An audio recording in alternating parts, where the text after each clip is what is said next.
Pompey Sound. Updates, the latest from Fratton Park, on the hour, every hour. Fueled by Piglet's Pantry. Click piglets.pantry.co.uk to get your fill. The news claims that TMTK Budapest aren't wasting any time planning for life after Mark Kosnowski's imminent move to Pompey.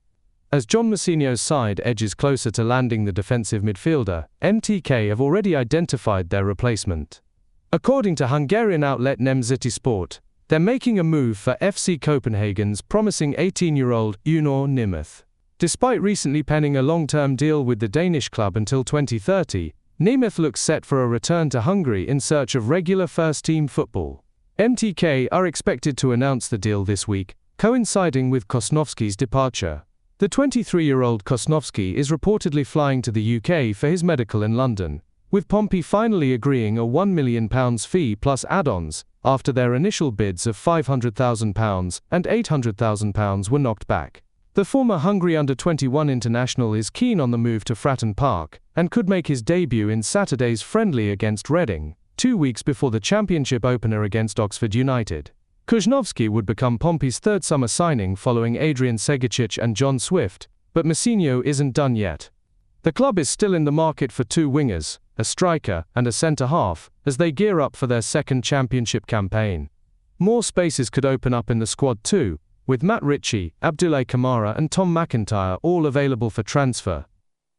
So if it's true that Kosnowski is on his way to Portsmouth now for a medical, and assuming that is successful, will be unveiled before the end of this week. What's today? Wednesday to Thursday. Yeah, probably Thursday, Friday, if all goes according to plan. And what it means, I think, tell me if you think different, what I think it means is that we already now have the foundations of a very strong squad. We know who our back five are. We now count the goalkeeper as a semi-outfield player, so we can call them a back five. We know who they are, and there's strength in depth there. Up front, we've got the best striker in the Championship. Well, one of the best strikers in the Championship, and a young man coming on alongside him, a young Australian who John Mousinho has every confidence in, will be an excellent player and is well on his way to being an excellent player, to the extent that Mousinho has hinted that he would trust him as the starting number 9 if, for whatever reason, Colby was unavailable. But it's been in the middle of the park that there's been a lot of conjecture amongst Pompey fans, saying that those players who left, those players who were on loan and who have now gone home, those players who have been released, there was a strength in depth in the midfield. But what we're starting to do now is build a midfield which is on paper at the very least as good, to be honest, on paper better than the midfield that we had last season. Pompey play 4-2-3-1, with the 2 in front of the back 4 being holding midfielders and the 3 behind the one person up front being the attacking midfielders. So it's a total of 5 players are covered as midfield players for Pompey. And we've got 5 who can play in the 2 holding midfield positions. Marlon Pack can do the job. Don't care what anybody says. He says so, and that's good enough for us. Andre Dozel, who came on in leaps and bounds last season and is now valued at £1.2 million, Pompey's second most valuable player. He's in that position. Kosnowski can play there. He can play number 6, he can play number 8, he can play number 10. Exactly the sort of versatility that John Mousinho is starting to campaign for. Terry Devlin, ditto. He plays where he wants. No, he doesn't. He can play anywhere that the manager wants him to play. So Terry Devlin and Paddy Lane, of course, who can pretty much slot in a number of places. So there's 5 players there who can play the number 2 role. A couple of them can also play the 3 who play in an attacking way behind the lone striker. And they are Callum Lang, who gets in there and scores plenty of goals as well as doing all the pressing. Josh Murphy, say no more. Segicic, who is looking at a real prospect, can play pretty much anywhere across the attacking 3 midfield and can join the lone striker if necessary, if required, if it's appropriate, because he likes to bang them in for a midfield player. He scores lots of goals. And of course, we've just recruited John Swift, welcome home to this guy who is going to be pulling out all the stops to get the crowd on his side for every reason under the sun, including the fact that his family are going to be decking out the stands, cheering their boy on. How wonderful. What a homecoming. And he can play in a number of positions amongst the attacking midfielders, and he likes to score goals himself. Now, Pompey is still on the lookout. We're on the lookout, we know, for quality loan players. Could we please have another Alex Robertson or Freddie Potts, for example? Yes, please. Yes, please, particularly to add to our strength in depth in midfield. OK, so cause for cautious optimism, but we're still going to be checking our phones every 20 minutes just to see if Pompey are rumoured to be, or in fact are definitely on the tail of more talent. Portsmouth are reportedly keen on a swoop for Reading midfielder Harvey KNIBBS. According to RDG Today, Pompey are among a whole host of Championship clubs, including Sheffield United and Oxford United, that are eyeing up a move for the 26-year-old. Reading manager Noel Hunt has admitted that there is concrete interest in KNIBBS' services, but only a good offer will force his side to sell up. The midfielder is yet to feature in any pre-season matches, which has led to increased speculation surrounding his future at the Select Car Leasing Stadium.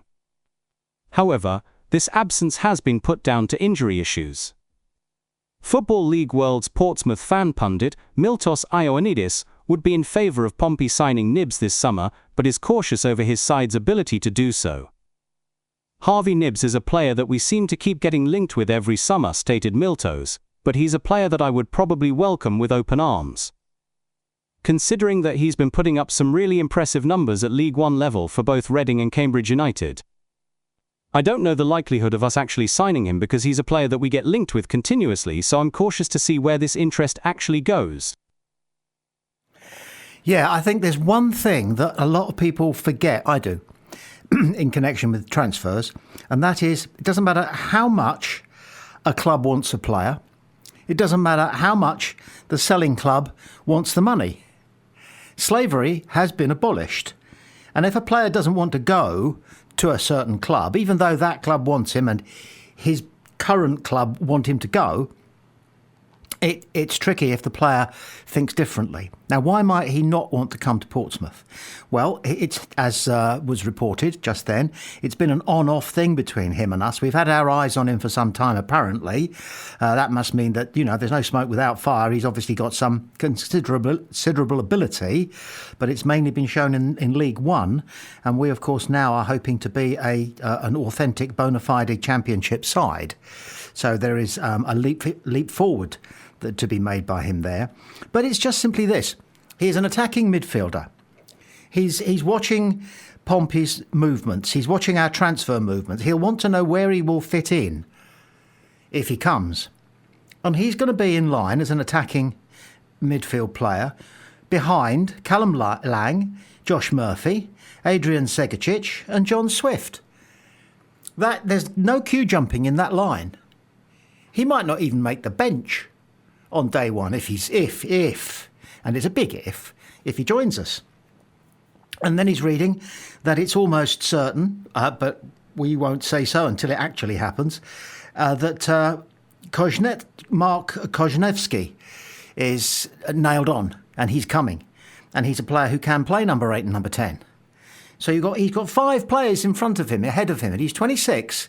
He wants to get on. He wants to progress. He wants to be the player he always dreamed of being when he was in his late 20s, because that's when I think players think that they have finally got it all. They've got their speed, they've got their stamina, they've got their experience, they've got their nous. They're professional footballers. They can do what they want out there on a Saturday afternoon, and that's where he wants to be, and he won't achieve that if he is effectively, in old-fashioned terms, a reserve player. So the lack of likelihood of him joining us, which is suggested there by Miltos, he doesn't think that the man is going to come, that KNIBBS is going to come. He says, I'm cautious to see where this interest actually goes. I think as much as anything else could be fueled by the fact that he is looking for game time, and he might well be far better suited in that regard alone by a move to Oxford United. Oxford being geographically a bit closer to Reading, I think, than Fratton Park is, and it may appeal to him to be able to continue living in the abode that he lives in now, and if he has family, for them to stay rooted where they are. So all of those things come into it. And are we going to be cheering on KNIBBS at Fratton Park, or at the start of the season, on the first day against Oxford? Are we going to be booing him? Fickle lot, aren't we? Or will he be staying? By the way, how do you chant, "We're on our way to the Select Car Leasing Stadium, we shall not be moved"? That one, or any of those ones. What a dreadful name for a football ground for them. Fratton Park is just A1, isn't it? And Wembley as well, just Wembley. But the Select Car Leasing Stadium, it just doesn't roll off the tongue at all. I know it has to do with the heritage of Reading, and that the bloke who owned Reading was the bloke who founded Auto Trader, and the magazine, and he sold it for 100 million. And I did once see him across a crowded room at some golf thing, and typically he didn't look like somebody who was worth 100 million and owned a very high standard football club. But nice guy apparently. But he left Reading in pretty good shape. But I think that the fact that the stadium is called the Select Car Leasing Stadium has something to do with the business that he was subsequently involved in after auto trading. They fascinate us, don't they, owners of football clubs? They are a fascinating breed. They're almost a sport unto themselves. Preston CEO Peter Ridsdale is rubbishing claims that his club had a bid for Callum Lang turned down, saying, "I can't comment on any player at another football club who's contracted, can I? I don't know where that came from. There are a number of strikers that we have inquired about over the last few weeks. I've given an indicative view of our value of those I've inquired about, and to the extent that some of those we've inquired about haven't joined us. But we haven't finished yet."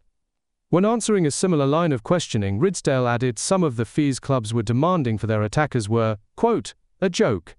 We have made bids for a number of strikers, and some of the numbers we've been quoted are a joke," he said. "But they're their players, and if they're their players and they're strikers, they can ask what they want, can't they?" Yes, the name Peter Ridsdale rings a few bells, doesn't it? Most of them alarm bells. If you go back to 1997, he's been involved in football at an executive level for a long time. He's actually a self-made businessman. He became chairman of his hometown club, Leeds United, in 1997, and enjoyed success in the first 4 years of his tenure at Leeds, reaching the UEFA Cup semi-final in 1999-2000 and the UEFA Champions League semis in 2000-2001. And during this time, he enjoyed a good relationship with the Leeds fans. However, once the full extent of what Ridsdale and his board had done at the club was discovered, his once positive relationship with fans disintegrated. Ridsdale is currently a deeply unpopular figure among Leeds supporters for his role in the financial and relegation downward spiral of the club, falling from competing in the UEFA Champions League to EFL League One in 6 seasons. These are the words which are referenced about him in his Wikipedia entry. He hasn't taken them to court, so we can only assume that they are sufficiently accurate to avoid litigation. It goes on, under Ridsdale's stewardship, the club borrowed £60 million against future gate receipts, effectively gambling on Leeds qualifying for the Champions League in successive seasons, which they failed to do. Ridsdale has repeatedly denied any blame with regard to the later situation of the club, but has also conflictingly admitted that it was a mistake to allow David O'Leary to spend so lavishly on players. Ridsdale also claimed that he would have saved Leeds from subsequent relegations to the third tier of English football and the debt his board had incurred in the name of the club. The fact, however, clearly remains that by the time Ridsdale stepped down in March 2003, Leeds were £103 million in debt and failing on the field. After Leeds' relegation to the third tier of the English League system for the first time in their history, Ridsdale said he was deeply saddened by Leeds' relegation, but stated that he did not believe that events during his tenure as Leeds chairman were in any way responsible for the club's plight. Having left Leeds, he went on to run Barnsley, where there was a considerable loss of revenue due to ITV Digital collapse. Cardiff City took him on next. He became chairman there. And after Sam Haman stepped down, the club's debts were estimated at 35 million and losing £10 million each year, according to Ridsdale. He announced his intention to quit as Cardiff chairman at the end of May 2010. The playoff final loss to Blackpool at Wembley Stadium in May 2010 being his final game. Then he moved to Plymouth Argyle and had another checkered time there. Checkered being the operative pun, I think. And, oh, man. Football has so many people involved at the top level who are just, I don't know, I'm going to be polite and say they're loose cannons. They do what they like. They do it their way. It appears that they've got the club's best interest at heart, but it's pretty clear whose best interests they have at heart, even though they serve those best interests ill. Thank goodness we've got an Andy Cullen.